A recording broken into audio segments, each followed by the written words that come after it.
नमस्कार विद्यार्थियों, आज का हमारा टॉपिक रहेगा बीए भाग तृतीय का प्रथम प्रश्न पत्र। प्रतिनिधि पाश्चात्य राजनीतिक विचारक में मैकियावली ने प्रिंस में शासक को कुछ परामर्श दिए हैं। उन परामर्श के बारे में हम चर्चा करेंगे। सफल शासक के गुण कौन कौन से होते हैं, या राज्य हितों की सुरक्षा हेतु कुछ उपाय सुझाए हैं मैकियावली ने, जिनका अध्ययन हम करेंगे। तो प्रिंस के 18वें अध्याय में मैकियावली ने उन सिद्धांतों का उल्लेख किया है जिनके आधार पर राजा को अपना आचरण करना चाहिए, और इस विषय में उन्होंने कुछ महत्वपूर्ण बातें बताई हैं, जैसे अधिकाधिक शक्ति का अर्जन करना। तो मैकियावली शक्ति ही सत्य में विश्वास करता है, और शक्ति मैकियावली की समस्त राजनीतिक विचारधारा का केंद्रीय बिंदु है, केंद्रीय तत्व है। अतः मैकियावली अपने शासक को अधिकाधिक शक्ति प्राप्त करने, उसे बनाए रखने और उसका विस्तार करने के लिए निर्देश देता है। इस संबंध में मैकियावली का विचार है कि शासक का मूल कर्तव्य बाहरी आक्रमण से सुरक्षा और आंतरिक क्षेत्र में शांति तथा व्यवस्था बनाए रखना है, और यह कार्य शक्ति के आधार पर ही संभव है। दूसरा, उन्होंने बताया कि एक राजा को साम दाम दंड और भेद को अपनाना चाहिए। तो मैकियावली के द्वारा अपने नरेश को साम दाम दंड और भेद का आवश्यकता अनुसार प्रयोग करने का निर्देश दिया गया है। राजा को जनता के सामने मानवोचित गुणों का प्रदर्शन करना चाहिए, जिससे लोग समझें कि राजा बहुत ही सद्गुणी है, परंतु उसे सद्गुणों का दास नहीं हो जाना चाहिए। राजा के द्वारा अपने राज्य के नागरिकों और अन्य राज्यों के शासकों को जो वचन दिए गए हैं उनका महत्व है, लेकिन उनका पालन तभी तक किया जाना चाहिए जब तक कि ऐसा करना राज्य के लिए जरूरी नहीं हो या राज्य के हित में हो। फिर उन्होंने कहा कि एक राजा में सिंह और लोमड़ी के गुणों को धारण करने की क्षमता होनी चाहिए। तो मैकियावली ने यह कहा कि छल कपट को जानने के लिए राजा को लोमड़ी और भेड़ियों को डराने के लिए उसे शेर जैसा होना चाहिए। शासन के विरुद्ध किए जा रहे विभिन्न प्रकार के षड्यंत्रों और उपद्रवों को जानने और उनसे बचने के लिए उसमें लोमड़ी की चालाकी और मक्कारी तथा भेड़ियों अर्थात विदेशी आक्रमणकारियों को डराने के लिए उसमें सिंह जैसी शक्ति होनी चाहिए। मनुष्य मानवीयता और पशुता के विरोधी तत्वों से मिलकर बना है, अतः राजा को इन दोनों तत्वों के साथ व्यवहार करने के उपायों का ज्ञान होना चाहिए और उसे व्यवहार में भी लाना चाहिए। फिर उन्होंने बताया कि कानूनों का कठोरतापूर्वक पालन नितांत आवश्यक है, अतः राजा के द्वारा कठोरतम दंड की व्यवस्था की जानी चाहिए, जिससे कानून की अवहेलना करने वालों को सदैव ही भय बना रहे। सैनिक शक्ति का विस्तार और युद्ध की स्थिति बनाए रखना राजा का प्रमुख दायित्व होना चाहिए।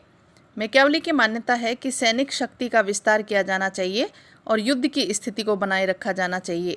युद्ध की स्थिति से न केवल सैनिकों में वरन साधारण नागरिकों में भी अनुशासन, देशभक्ति, एकता और कठोर जीवन की आदत का विकास होता है। मैकियावली के अनुसार शासक के लिए युद्ध में वीरता और शौर्य का प्रदर्शन करने से अधिक सम्मानजनक बात और कुछ भी नहीं है। तो मैकियावली का ये मानना था कि सदैव सैनिक शक्ति का विस्तार करने की आदत होनी चाहिए एक राजा को, और ऐसे दूसरे राज्यों को डरा कर रखने की स्थिति बनाए रखे, ऐसा गुण होना चाहिए। राष्ट्रीय सेना का गठन, नरेश को राज्य की रक्षा के लिए एक शक्तिशाली राष्ट्रीय सेना का गठन करना चाहिए। उसे किराए की सेना पर कभी भी विश्वास नहीं करना चाहिए, क्योंकि मैकियावली ने यह कहा कि असंगठित, महत्वाकांक्षी, अनुशासनहीन, अकृतज्ञ, मित्रों में बहादुर परंतु शत्रुओं में कायर होते हैं। उन्हें ईश्वर से कोई भय नहीं होता और मनुष्य में कोई विश्वास नहीं होता। एक अन्य स्थान पर उन्होंने कहा कि दूसरों के अस्त्र का या तो असफल हो जाते हैं या अतिभार डालते हैं या बाधा प्रस्तुत करते हैं। आचरण भययुक्त हो लेकिन घृणित नहीं होना चाहिए। तो मैकियावली के अनुसार प्रेम की अपेक्षा भय मानव जीवन का अधिक स्थायी तत्व है, अतः प्रजाजन के हृदय में प्रेम की अपेक्षा भय उत्पन्न किया जाना चाहिए, परंतु इस बात का ध्यान रखा जाना चाहिए कि प्रेम घृणा में न बदलने पाए, अन्यथा राज्य और राजा दोनों का नाश अवश्यंभावी है। फिर मैकियावेली कहते हैं कि सम्मानपूर्ण आचरण होना चाहिए। राजा के द्वारा अपने सम्मान और अपने प्रतिभा को बनाए रखने के लिए सम्मानपूर्ण आचरण को अपनाया जाना चाहिए और इस दृष्टि से उसके द्वारा दो कार्य नहीं किए जाने चाहिए। पहला, प्रजावर्ग की स्त्रियों पर कुदृष्टि नहीं डालनी चाहिए और दूसरा, प्रजा की संपत्ति छीनने की कोई चेष्टा नहीं की जानी चाहिए, अन्यथा लोग निश्चय ही उससे घृणा करने लगेंगे। तो इस संबंध में मैकियावेली यह भी कहते हैं कि राजा के द्वारा प्रजा की सामाजिक रूढ़ियों और रीति रिवाजों में हस्तक्षेप नहीं किया जाना चाहिए, क्योंकि संपत्ति को तो वैसे ही मैकियावेली ने आधार बताया है जिसकी वजह से लोगों में संपत्ति को लेकर बहुत ही लालच होता है और उनकी संपत्ति किसी के द्वारा भी नहीं छीनी जानी चाहिए। योग्य मंत्रियों का चयन और परामर्श करने की बात भी मैकियावेली ने की है कि मंत्रियों के चयन में राजा के द्वारा बहुत अधिक सावधानी बरती जानी चाहिए, क्योंकि मंत्रियों की योग्यता और वफादारी पर ही शासन की कुशलता निर्भर करती है। मैकियावेली के अनुसार राजा के द्वारा मंत्रियों से परामर्श लिया जाना चाहिए। चापलूसों से दूर रहना। मैकियावेली के अनुसार आत्मस्तुति मानव की स्वाभाविक कमजोरी है, अतः शासक को चापलूस से बचकर रहना चाहिए। चापलूस लोग राज्य और राजा के लिए कोई भी संकट उत्पन्न कर सकते हैं, अतः राजा के द्वारा चापलूसों को हतोत्साहित किया जाना चाहिए। मितव्ययता लेकिन साथ ही उदारता भी होनी जरूरी है। राजा को अपने खर्च में कमी करनी चाहिए जिससे राजकोष में हानि न हो, परंतु लड़ाई में लूट का जो भी माल आए उसे चुपचाप खजाने में नहीं रखना चाहिए, वरन उसे उदारतापूर्वक प्रजाजनों में और सैनिकों में बांट देना चाहिए, जिससे वे संतुष्ट रहें और राजा के प्रति आज्ञाकारी बने रहें। व्यापार और वाणिज्य का विकास भी राजा को करना चाहिए और राजा को व्यापार और वाणिज्य की उन्नति की ओर सदैव ध्यान देना चाहिए, अन्यथा राज्य निर्धन हो जाएगा और इसका कुफल उसे ही भोगना पड़ेगा। लेकिन ऐसा करते हुए उसे स्वयं व्यापार तथा वाणिज्य के चक्कर में नहीं पड़ना चाहिए, क्योंकि ऐसा करने से फिर वो राज्य की सुरक्षा या राज्य के हितों की तरफ ध्यान नहीं दे पाएगा। कला और साहित्य में रुचि भी होनी चाहिए। राजा को कला एवं साहित्य में रुचि लेनी चाहिए, जिससे जनता यह समझे कि राजा उनके विकास और उन्नति के लिए सदैव उत्सुक हैं। इसके साथ ही प्रजा का दिमाग बड़ी बड़ी योजना में लगाए रखना चाहिए, जिससे जनता उसके विरोध की बात न सोच सके। निपुणता और योग्यता को प्रोत्साहन देना जरूरी होता है। तो कोई भी राज्य तभी आगे बढ़ता है जब वहाँ की जनता को निपुणता के आधार पर प्रोत्साहित किया जाए। निपुणता और योग्यता को प्रोत्साहित करने के लिए राजा के द्वारा पुरस्कार, उपाधियाँ और पद प्रदान किए जाने चाहिए। पुरस्कार, उपाधियाँ और पद प्रदान करने के कार्य राजा के द्वारा स्वयं किए जाने चाहिए, क्योंकि इससे ख्याति बढ़ती है। लेकिन दमन करने और दंड देने जैसे अप्रिय कार्य राजा के द्वारा अपने अधिकारियों के माध्यम से किए जाने चाहिए, जिससे जनता के हृदय में राजा के प्रति घृणा का भाव उत्पन्न नहीं होने पाए।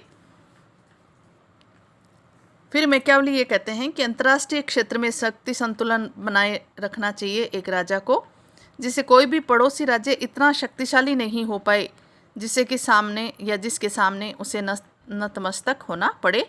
उसे पड़ोसी राज्य में सदैव ही हस्तक्षेप करते रहना चाहिए, जिससे वे अपने झगड़ों का निपटारा करने के लिए उसका मुंह ताका करें। मैकियावेली यह भी कहता है कि पड़ोसी राज्य को जीतने की अपेक्षा उसे मित्र बनाया जाना जरूरी है। विजित राज्य की जनता से मैत्री के बारे में भी मैकियावेली ने ये कहा कि दूसरे राज्य पर अधिकार करने के बाद उसके संविधान में किसी प्रकार का परिवर्तन नहीं किया जाना चाहिए और ये उसे राजा को ध्यान रखना चाहिए। वहाँ की प्रजा को प्रलोभन देकर और अच्छे व्यवहार से अपना मित्र बना लेना चाहिए तथा पहले शासक की भूलों को सुधारने का प्रयत्न किया जाना चाहिए। मैकियावेली ने राज्य के उदय, विस्तार और राजा के आचरण के संबंध में जो विचार व्यक्त किए हैं, उनसे यह नितांत स्पष्ट है कि मैकियावेली ने राज्य का कोई दार्शनिक सिद्धांत प्रतिपादित नहीं किया है। न तो उसने राज्य की परिभाषा की है, न उसकी उत्पत्ति या विकास का विधिवत रूप में कोई सिद्धांत प्रतिपादित किया है और न ही राज्य के तत्वों आदि का विश्लेषण अथवा उस पर विचार ही किया है। वस्तुतः मैकियावली की विचारधारा राज्य की सुरक्षा का सिद्धांत है, न कि राज्य संबंधी कोई दर्शन। तो राज्य संबंधी दार्शनिक प्रश्नों की अपेक्षा उसकी दृष्टि यथार्थवादी राजनीति के प्रश्नों पर ही अधिक रही है और उसने राज्य की अपेक्षा शासन, आंतरिक प्रशासन और वैदेशिक विषयों के संचालन पर अधिक ध्यान दिया है। उसने अपने ग्रंथ प्रिंस में नरेश के लिए निर्देशों का विशद विवेचन भी किया है और उसने यह नितांत स्पष्ट कहा है कि उसके विचार प्रशासक के लिए हैं और उसने शासन की कला का ही विस्तृत अध्ययन किया है। तो मैकियावली ने ये तमाम गुण एक कुशल शासक के रूप में होने चाहिए, उनके उस शासक को इन गुणों को धारण करते हुए ही अपना कार्य करना चाहिए, इसके बारे में बताने का प्रयास किया है। राज्यों के वर्गीकरण को लेकर भी विभिन्न राज्य व्यवस्थाओं के बारे में प्रिंस में मैकियावली ने अपनी बात कही और ये कहा कि जहाँ तहाँ फ्रांस है, स्पेन, इंग्लैंड के सुदृढ़ शक्तिशाली राजतंत्रों की प्रशंसा उन्होंने की और यह इच्छा व्यक्त की कि इटली में भी सुदृढ़ राजतंत्र स्थापित हो, जिसके द्वारा सभी नैतिक बंधनों से ऊपर उठकर इटली की एकता स्थापित करने और उसे शक्तिशाली बनाने का कार्य किया जा सके। उक्त पुस्तक के आधार पर यह नहीं सोचा जाना चाहिए कि मैकियावली राजतंत्र को ही सर्वश्रेष्ठ शासन व्यवस्था मानता था। उसने इटली के राजतंत्र को आदर्श के कारण नहीं वरन तत्कालीन परिस्थितियों के कारण अपनाने का पक्ष ग्रहण किया है। गणतंत्र की अपेक्षा राजतंत्र को ही इटली के लिए उपयुक्त मानने के उसने 3 कारण दिए हैं और ये इस प्रकार हैं: लोगों का भ्रष्ट चरित्र, राज्य में संपत्ति की असमानता और इटली की तत्कालीन व्यवस्था। तो वास्तव में तो उन्होंने ये कहा कि वे राजतंत्र को सर्वश्रेष्ठ व्यवस्था नहीं मानता, यह बात डिस्कोर्सेज में भी उन्होंने बताई है, लेकिन राज्यों के वर्गीकरण तथा गुण दोषों के विवेचन से ये स्पष्ट हो जाता है कि जहाँ पर राज्यों के नाम पर शासन प्रणालियों का वर्गीकरण किया है उन्होंने, तो उन्होंने बताया कि राजतंत्र, कुलीन तंत्र और संवैधानिक तंत्र है और इसमें इनके 3 विकृत रूप भी तानाशाही है, धनिक तंत्र या प्रजातंत्र है। मैकियावली ने माना कि राजतंत्र या गणतंत्र इनमें से कोई भी शासन व्यवस्था सभी परिस्थितियों के लिए ठीक नहीं है। वह आदर्श शासन व्यवस्था गणतंत्र को मानता है, किंतु चूंकि मानव स्वभाव के कारण सभी परिस्थितियों में इसे अपनाना संभव नहीं है, इसलिए वह कुछ विशेष परिस्थितियों में राजतंत्र की ओर झुक जाता है। तो वैसे तो मैकियावली ने कहा कि गणतंत्र अच्छी शासन व्यवस्था है, लेकिन मनुष्य का स्वभाव देखते हुए, उसका चरित्र देखते हुए और अव्यवस्थाएं, अराजकता देखते हुए उन्होंने जैसे इटली की तत्कालीन व्यवस्था थी उसको देखते हुए ये कहा कि प्रजा को नियंत्रित करने के लिए राजतंत्र और निरंकुश राजतंत्र ही सर्वश्रेष्ठ शासन प्रणाली है। तो इस प्रकार से प्रिंस में उन्होंने एक कुशल शासक के बारे में बताते हुए ये बताया कि राजतंत्र सर्वश्रेष्ठ है, परिस्थितियों के अनुसार शासन प्रणालियाँ होनी भी चाहिए और गणतंत्र अच्छे शासन व्यवस्था होते हुए भी, क्योंकि मानव स्वभाव ऐसा नहीं है कि वहाँ गणतंत्र स्थापित किया जाए। अब इन सब बातों से स्पष्ट होता है कि मैकियावली ने जो तत्कालीन इटली की व्यवस्था थी उसको देखकर ही अपने विचार प्रस्तुत किए और राजतंत्र को उन्होंने अच्छी शासन व्यवस्था, सर्वश्रेष्ठ शासन व्यवस्था बताया था। वैसे वो ये कहते थे कि सैद्धांतिक रूप में गणतंत्र व्यवस्था ही अच्छी व्यवस्था मानी जाती है। धन्यवाद।